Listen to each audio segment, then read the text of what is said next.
Hola, buenos dias, hello everyone. Welcome to the Andes, of course one of my favorite places in the world. I'm about, I don't know, 50 or 60 kilometers south of Cusco here, but we're looking at Mount Ausangate, Nevado Ausangate, 6,386 meters. That's about 21,000 feet above sea level, 20,500, something like that. One of the incredible Apus, or religious mountains of the valleys. If we keep going south, which the main road does, then you go up to a pass that's 4,700 meters, and that's the border between Cusco and Puno. And Puno's where Lake Titicaca is, of course, that's the Altiplano. But I'm still in the region of Cusco. I'm at the highest point right now. In fact, I hiked up to a point. This is where they call a mountain of the seven colors. It's gorgeous, but there's a lot of people here. So right now I'm standing at almost exactly 5,000 meters above sea level, which is about 17,000 feet up here. But it rained heavily in Cusco yesterday. The rainy season's just arriving. It's November here. But right now it is just so incredibly, breathtakingly beautiful that I feel so honored to be here. So let me come up here, and I'm just going to grab the camera for a second and give everyone a bit of a 360 view around here. You hear people calling out. But I'm looking south, of course, into the Andes, Carry Long. If we were to go up and over Ausangate, then you would actually drop all the way down into the Amazon basin. Down, there's a city, for example, it's quite touristy, called Puerto Maldonado, and it's really in the Amazon. So the back side of these mountains are draining into the Amazon. Now, as I just curve around, we'll see more glacial ice. Keep in mind, we're in the tropics here, right? I am north of the Tropic of Capricorn and south of the equator. And this is technically the tropics, but there's ice. I was hiking up with no jacket on. It was just the wind as I was getting up a bit higher here.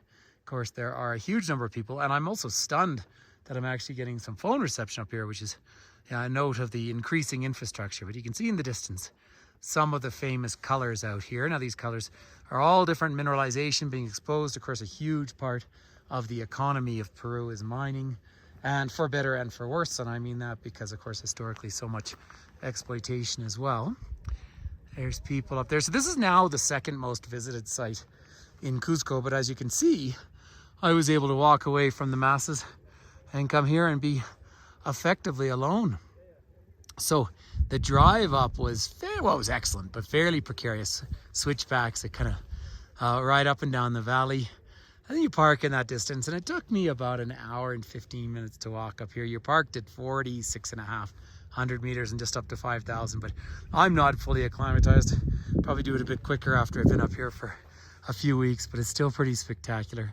Now, obviously, I live in a glacial area as well, but when you see the glaciers retreating, you see the exposed rock, of course, and also you might have noticed some patches of snow around because it did snow last night. Generally in this area, it'll snow above 4,000 meters, so it is reasonably common in the rainy season to actually see some snow up on El Pical and Mama Simona, which are the two highest peaks right around Cusco, whereas of course Ausangate here is glaciated, and Salcantay is to the north. That's the other great mountain closer to Machu Picchu and all of that area. So if you want to do one of these outings, you can shop around for different companies. There are horses that actually take people up most of the way as well. They looked reasonably well treated. I always have a bit of a concern about such things. But I come up here for the sheer, overwhelming, outstanding beauty of it. If you're not just taken by this beauty, then maybe this isn't a place for you. But for me, it certainly is just so spectacular. And of course, the formation of the mountains here, there's a lot happening. This is Cusco is a tectonically active place. See people going down on quads there. It's tectonically active. There are some major earthquakes, whereas the Puno area is much more stable.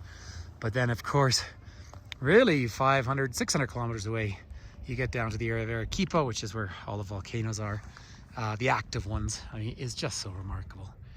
But on that note, I would have loved to do a live virtual tour here, and I have some reception. I don't know if it would have come through, but what a treat to be able to share this with everyone around the world on this magnificent blue sky day. If I sound like I'm awestruck in my voice, it's because I am. I have seen Ausangate. You can see it on sunny days right from Cusco. But even though I have climbed a lot of mountains around here, this very simple and popular day trip I had never done until now. And I was a little worried with the heavy rains last night, but actually it cleared everything out. And up here in such a beautiful place and lovely mix of people. And there we are. So thank you for connecting. And please do feel free to spread these videos around. It'd be nice to get up to, a much bigger number of subscriptions. But that noted, it's so nice and just an honor to share this with everyone. So from the valleys of the high Andes, 5,000 meters above sea level, peace and love, everyone. Thank you.